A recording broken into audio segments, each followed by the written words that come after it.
It's on and cracking. Back with the lost and found, dude. We found 3 that had been lost and now they're found. These are my brothers, man. I'm gonna let you introduce them, but they've been in treatment. This is what's been going on with them, man. They're gonna tell you a little bit about themselves and what they're doing today. So let's get at it, man. You introduce yourself, Adrian. I'm Adrian. Um, a meth addict, heroin addict, and a heroin addict. My brother Joe. Same with him. We've met Joe. Yeah. Right? We've met Joe. Follow Joe's journey. It's coming up. For sure. Yeah. Yeah, I'm Edward, man. You know what I mean? Ex-meth addict, retired meth addict. I'm back at it 40% until we get restored and all that. You know what I mean? Amen, brother. Amen. Yeah, man. So these guys I all met in treatment. We were doing a ministry. I met these guys. Obviously, like we have different connections when we go up there. You connect kind of better with some people, and then you got to start picking and choosing who you're gonna work with, man. And that sucks. It used to be like I could sponsor everybody, but I'm doing deeper stuff now than that. But yeah, these guys all went to the same crib except for my boy right here, but they all got a good exit plan, is what I'm trying to say. Is they got their IOP going. Joe's got a job. I mean, these guys are working the program. That's why I brought them here. Even if they're just checking in, bro. It's part of it. This is a fellowship, and that's what everybody wants. You know what I mean? And man, we just talk about a little bit of your backgrounds, bro. Where you came from, how you're doing today, man, and what your goals are, bro. Mm-hmm. So, me, I started using meth at 10 years old. Upgraded to heroin and meth. I started slamming when I was 13 years old. Those two became my life for about 20 years. You know, it just brought me nothing but heartaches and destroyed my family. My brother and sister and my other sister um, follow my footsteps. Um, my brother became a full on fentanyl addict. My baby sister, she is 19. When she was 15, she was doing them 30s and smoking fentanyl and popping them Zans. And then my other sister, which was my partner in crime, she was alcoholic and a meth addict. Let me stop you. How are all them doing now? The girls are actually doing good. The girls actually cut everything cold turkey.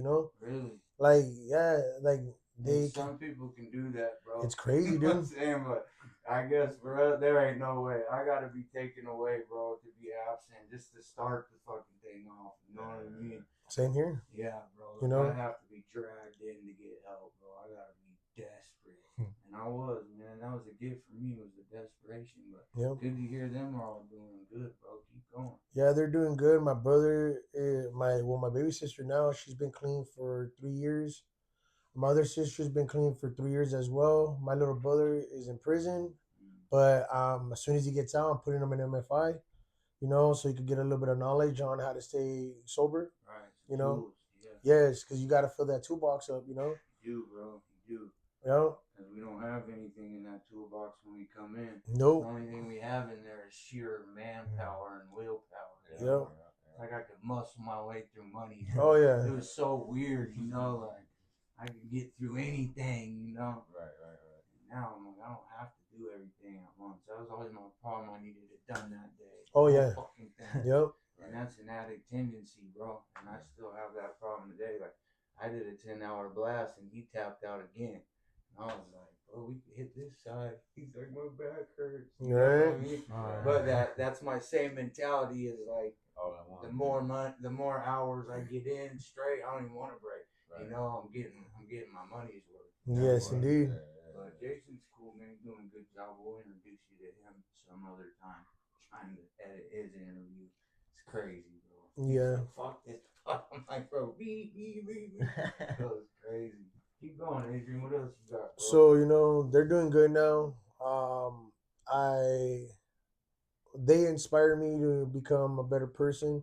Now that I'm sober, they're actually like, that's the brother that I remember. Yeah. When I was in my addiction, I was just a very serious person. You know, I was just like, I basically hated myself. You know, I hated myself because as much as I wanted to quit, I couldn't. Right, and that's what an addiction is, right? Is when we're using against our will. Yep. That's what an addict or an alcoholic is. I don't want to do it, Right. but I know I'm gonna do it because I have to do it. Now we Yep. get into a maintenance thing Yeah. where it's just like I'm not even getting high, bro. I'm just doing this so I'm not sick. Yep. You know, and that's how you build that tolerance. Yeah. And then you're really screwed. You get a high tolerance. Yeah, You bro. have money. Like me, I have everything dropped off, bro. So Yeah. it was like I have full backstage pass. The worst thing that happened to me at that point, you know. But how much clean time you got? I got 130 days. And you see that? He knows it is time to the day. I always tell these guys, bro, if you don't know your sober date, you might as well go back through, bro. Oh yeah. Because that was a new beginning of my life, was that day. Right. And if you don't know your sober time, bro, oof, I don't know what to tell you, bro. But Yeah. Hear my boy, 130 days, 20 seconds, 10 minutes. Right. That's how Straight it was up. for me, bro. I was counting shit. Like, it's hard, man. Yeah, 20 years of my addiction, you know, 20 years Yeah. of my addiction. This is the first time I've ever been sober in my entire life, you know. Right. I needed when I got placed in MFI, I was more scared to go to MFI than go to prison. Right. You were telling me about You know? that. Yeah. Like, because at that point, what our problem is that we don't want to change. That's our problem. Change is scary. Change is scary, you know. Change is scary, and then shit, you go to prison, Prison's you're still easy. getting high. Yeah.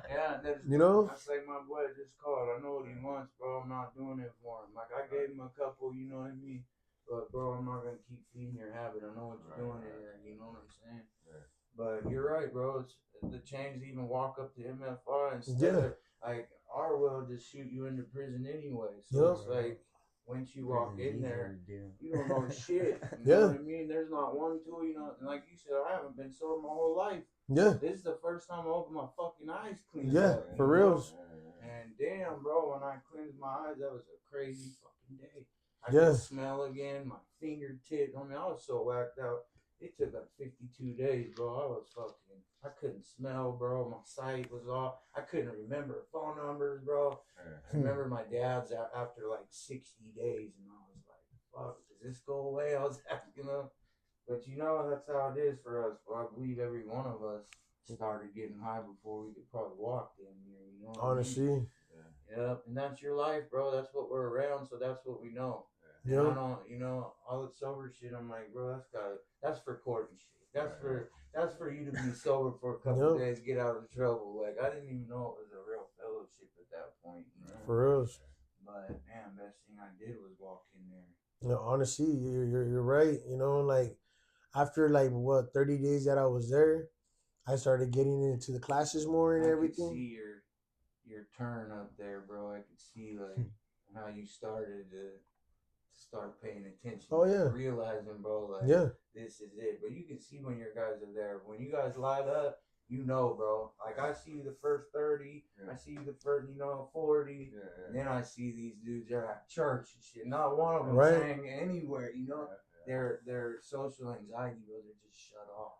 Yeah. Those are the guys I want. Right. I want the hardest cases, bro. I still got social anxiety. It's Joe's working on that, dude. Look at follow Joe's journey. Right. I still got social anxiety. What you got, Joe? I hate being in public with people. Listen, look at him, dude. He's shy. He's blushing because he knows one chick looking at him.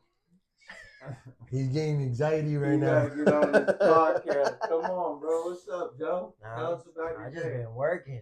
Damn, my homie found a job. Been working. My boy got a job. I told you. Working the program, doing my fucking classes, doing the grooves, doing everything. Started my steps. Got baptized. Everything. Yeah, man. When they tell you gotta change everything, bro, they are not joking. Damn, I remember Joe, he always been lit up, bro. This dude came in lit up. I was like, who is this motherfucker? He's all hyperactive off the wall. Yeah. I'm like, this one smoked way too much. Oh, yeah. I didn't smoke that No, shit. no. Actually, You know what? It- I caught Joe right away. I think it took about 5 minutes, and I knew that one was wrapped. You know what I mean?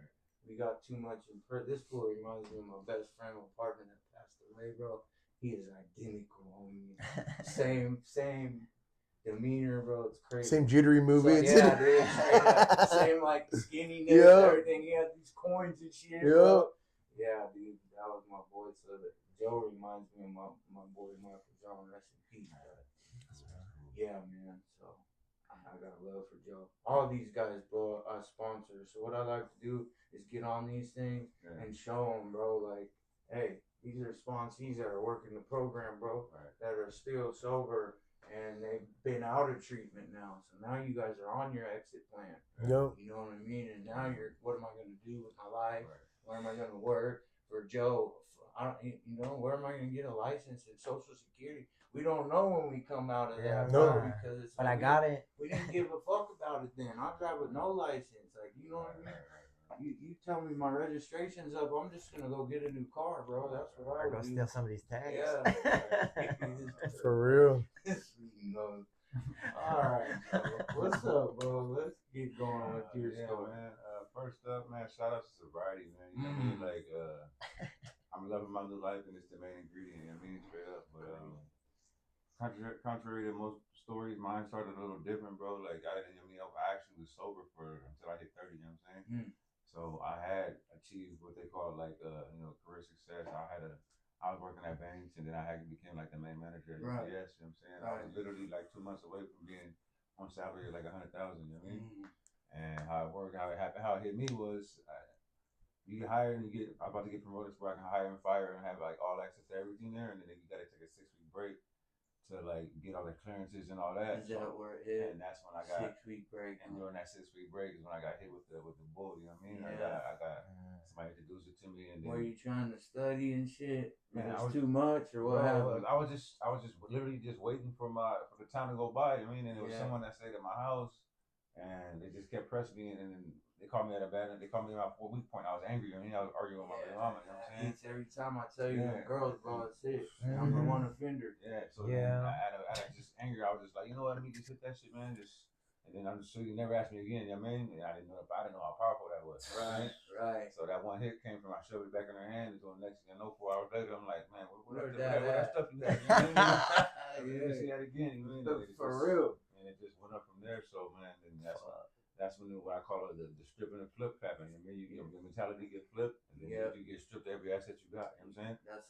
you put that really well, bro. Hell yeah. It's the strip and flip. That's the truth. And when your mentality flips from whatever you was thinking, however you thought, that shit flips it, and then How long did it take? That 6 weeks? so the 6 weeks went by, and I still had the job on money. So You're so I went back, but I went back a totally different person. You know what I mean? And I just within 2 months I lost the job. You know what I mean? My manager's like, bro, you're different. He's like, you 25 pounds lighter, bro. Like you just look totally acting different. He's like, I gotta let you go. I can have you in such a high position where you are. You know what I mean? And that stripped me. At the time I had the best Mercedes in the city, and I mean I was living right. You know what I mean? But the strip and flip of it, nobody's exempt from it. You know what I mean? Once you it's start, crazy, like what you said in the beginning. Like you're so grateful for sobriety. Like those things probably don't even matter to you now. You know what I mean? Sobriety's at the top of the list. Right, getting it right is like okay, because you're gonna get all that shit back, bro. Times 20. I always tell my guys, bro, you stay right doing the right thing. God's pushing blessings already. Oh yeah. You don't even know it. Yeah. And when it hits, you're gonna realize, whoa, bro, this was made to be. Definitely. All these guys you met and all this shit, bro. It all just like through the 4 years I've been, I just keep thinking of like main spots where it really changed my life. Right.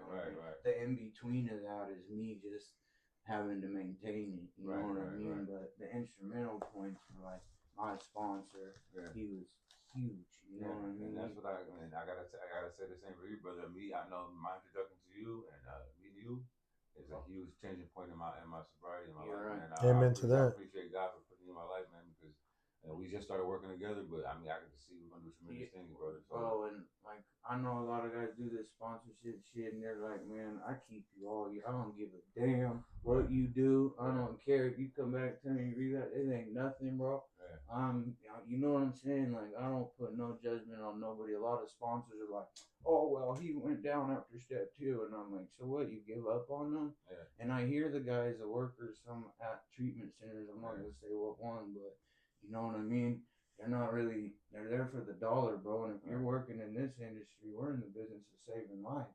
Yes, we are. What's that worth to them? You know what I mean? You can't put a price on that. Hire some motherfuckers that can vibe with these guys. You know what I mean? And they always tell me that, like, well, you vibe with guys. Well, I give them the time of day, bro. You see a guy come in 2 times and you're asking me, well, how's he doing? He relapsed before. And I'm like, bro, he's doing great. He's on my arm now. He's been doing great. He got 10 months, 6 months. Then you hear the guys, they're hard up. They're like, well, I'm not working with him anymore. He didn't show up to a 6 in the morning meeting. And it's Right. Bro, these guys, give them a break, man. And personally yourselves, bro, give yourself some grace, man.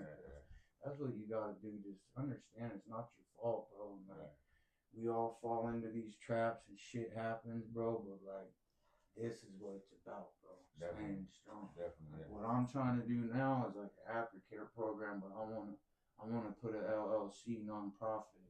Hire like 5 guys, and that's all we do 7 days a week. That's right. Go out, record out, because all this stuff moves, bro. Right. Oh yeah. So we could go anywhere we want. Like I said, I just started doing this, bro. Right. This was a vision I had a long time ago. It took about 2 years, but it's here now, bro. You know what I mean? And it does cost money to throw episodes down. For sure. But man, it ain't even about the money, bro. It's really about getting to know you guys, building that relationship, and holding it forever. You know what I mean? Because that's your new family. Yeah, new band of brothers. Right. Exactly. It's like you went to war with these fools, and now you found peace. The war is over. You know what I mean? That's real. I used to appreciate that. You know, the program we was all together, the same program. I mean, he left a little early when I got there, but he was there when I was actually running the house. The whole time. I was preaching sobriety tough to all my brothers, man. Like everybody is like these are truly my brothers, man. And that's what the house manager should do, bro. Not take that position of power and be like, oh, well, go on a power trip. Bro. I was not like that, bro. Start telling on everybody. Like, God, I see it so many times, and then they're like, I can't go to church. And I'm like, why? I'm the head of house. Are you kidding me? You got this shit so backwards already, boy. You better be at that church, man. That's the more reason that you're supposed to be there for sure now. Right. And you know, church for me, bro, that's where I was found, man. I was looking at 2 guys sitting when I went in there. And man, I had everybody in the house, my grandma, everybody crying and shit, bro. It was a powerful moment. I still got to record it. But like, man, that was wild, bro. That was a crazy trip. I never stepped in a church. So it was like, I didn't have to do any Bible studies there. Like, just go, bro. And that's what happened when we went.